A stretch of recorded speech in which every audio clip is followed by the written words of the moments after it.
तो आज मैं आपको एक अनोखी रहस्यमय कहानी सुनाऊंगा। अगर आप चैनल पर नए हैं तो अभी सब्सक्राइब कर ले, क्योंकि यह मेरा दूसरा नया चैनल है। तथा कहानी पूरा देखे, अंत में एक अनोखा रहस्य छुपा है। धन्यवाद। तो सुनिए। प्राचीन समय की बात है। हिमालय की तलहटी में धर्मदत्त नाम का एक युवक रहता था। धर्मदत्त बहुत ही महत्वाकांक्षी था। उसका मानना था कि महादेव को पाने के लिए केवल भक्ति पर्याप्त नहीं है, बल्कि व्यक्ति को इतना ऊंचा उठना चाहिए कि वह स्वयं शिव के लोक कैलाश तक पहुंच सके। उसने एक अनूठा संकल्प लिया। उसने पहाड़ की सबसे ऊंची चोटी पर एक पत्थर की सीढ़ी बनाना शुरू किया।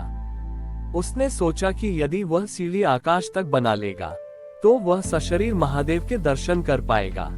धर्मदत्त ने अपनी पूरी जवानी पत्थर ढोने और उन्हें तराशने में लगा दी। वह दिन रात बस सीढ़ियां बनाता रहता। वह इतना व्यस्त था कि उसने कभी नीचे मुड़कर नहीं देखा कि संसार में क्या हो रहा है। सालों बीत गए। धर्मदत्त बूढ़ा हो गया। उसकी सीढ़ी बादलों को चीरती हुई बहुत ऊपर तक पहुंच गई थी। एक दिन जब वह अंतिम सीढ़ी रखने ही वाला था, उसने देखा कि ऊपर केवल शून्य है। वहां न तो कैलाश था और न ही महादेव, केवल ठंडी हवाएं और सन्नाटा था। धर्मदत्त फूट फूट कर रोने लगा, प्रभु, मैंने अपना पूरा जीवन इस सीढ़ी को बनाने में लगा दिया ताकि मैं आप तक पहुंच सकूं, पर यहाँ तो कुछ भी नहीं है। क्या मेरी सारी मेहनत व्यर्थ गई? तभी उस शून्य के बीच से एक बूढ़ा चरवाहा प्रकट हुआ। उसने कंधे पर एक घायल मेमना बकरी का बच्चा उठा रखा था। चरवाहे ने मुस्कुराते हुए पूछा, पुत्र, इतनी ऊंचाई पर क्या ढूंढ रहे हो? धर्मदत्त ने गुस्से में कहा, मैं महादेव को ढूंढ रहा हूँ, पर यहाँ तो केवल खाली आकाश है। चरवाहे ने धीरे से कहा, तुम ऊपर चढ़ रहे थे, इसलिए तुमने उन्हें नहीं देखा। वे तो उस पहली सीढ़ी पर बैठे तुम्हारा इंतजार कर रहे थे, जिसे तुमने वर्षों पहले नीचे छोड़ दिया था। धर्मदत्त को कुछ समझ नहीं आया। चरवाहे ने उसका हाथ पकड़ा और पलक झपकते ही उसे वापस पहाड़ के नीचे उसी पहली सीढ़ी पर ले आया। वहां धर्मदत्त ने देखा कि पहली सीढ़ी के पास एक छोटा सा शिवलिंग था, जिसे उसने बरसों पहले सीढ़ी बनाना शुरू करते समय अनदेखा कर दिया था। अचानक वह चरवाहा साक्षात महादेव के रूप में प्रकट हुआ।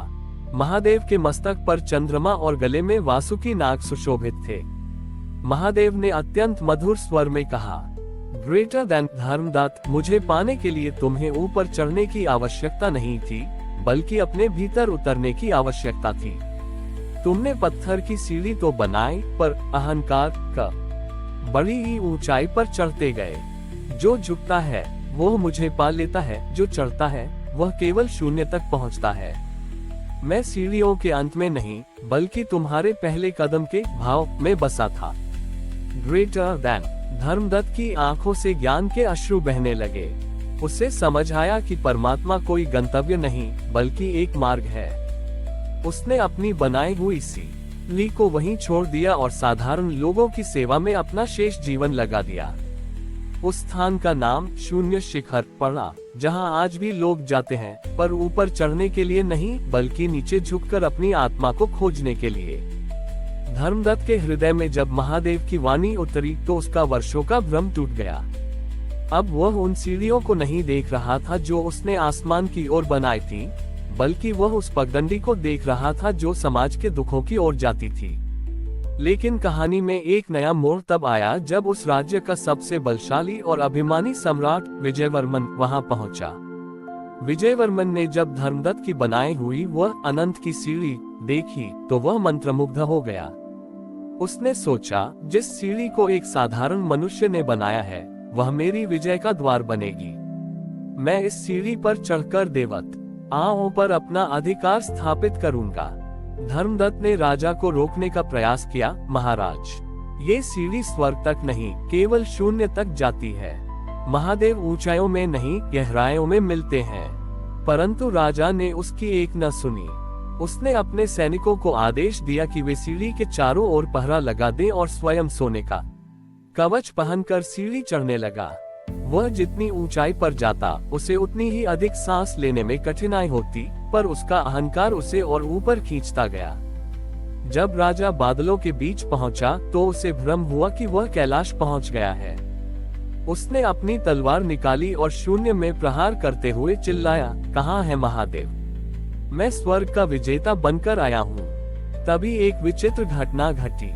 जिस पत्थर की सीढ़ी को धर्मदत्त ने वर्षों की मेहनत से बनाया था, वह अचानक बर्फ की तरह पिघलने लगी। राजा घबराकर नीचे की ओर भागा, पर सीढ़ियां एक एक करके गायब हो रही थी। राजा हवा में लटक गया और मृत्यु के भय से कांपने लगा। ठीक उसी क्षण नीचे खड़े धर्मदत्त ने देखा कि आकाश से महादेव की जटाओं जैसी धुंध नीचे उतर रही है। धर्मदत्त ने अपना हाथ ऊपर की ओर बढ़ाया और प्रार्थना की, प्रभु, इस राजा का अपराध केवल अज्ञानता है, इसे क्षमा करें। अचानक वह पिघलती हुई सीढ़ी एक विशाल बरगद के पेड़ की लटकती जड़ों में बदल गई। राजा ने उन जड़ों को पकड़ लिया और धीरे धीरे सुरक्षित नीचे उतर आया। नीचे पहुंचते ही उसने देखा कि उसके सोने के कवच पर जंग लग गई थी और उसकी तलवार टूट चुकी थी।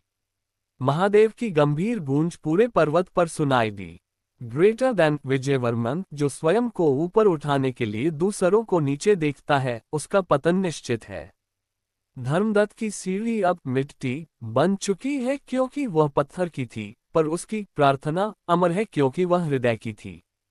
याद रखना, ऊंचाई डराती है पर गहराई विनम्रता सहारा देती है। Greater than. राजा विजयवर्मन का सिर झुक गया। उसने अपनी सारी विजयों के शिलालेख वहीं दफन कर दिए और उस पर्वत के नीचे एक अन्य क्षेत्र खुलवाया। वह सीढ़ी, जो कभी अहंकार का प्रतीक थी, अब उन जड़ों में बदल गई थी जो पहाड़ को मजबूती से थामे हुए थी। आज भी माना जाता है कि उस पहाड़ पर जो व्यक्ति ऊपर चढ़ने की होड़ करता है, उसे केवल थकान मिलती है, पर जो नीचे की जड़ों को जल चढ़ाता है, उसे महादेव की साक्षात उपस्थिति का अनुभव होता है। धर्मदत्त ने अंत में ये जाना कि महादेव तक पहुंचने का सबसे छोटा रास्ता प्रार्थना है, सीढ़ी नहीं। हमारी और भी आध्यात्मिक एवं अनोखी कहानियां देखने के लिए हमारे चैनल पर जाएं तथा धार्मिक एवं पौराणिक अनोखी कहानियां हमारे चैनल पर है। कृपया जाके देखें तथा हमारे चैनल को सब्सक्राइब करके रखें और वीडियो लाइक जरूर करें। धन्यवाद।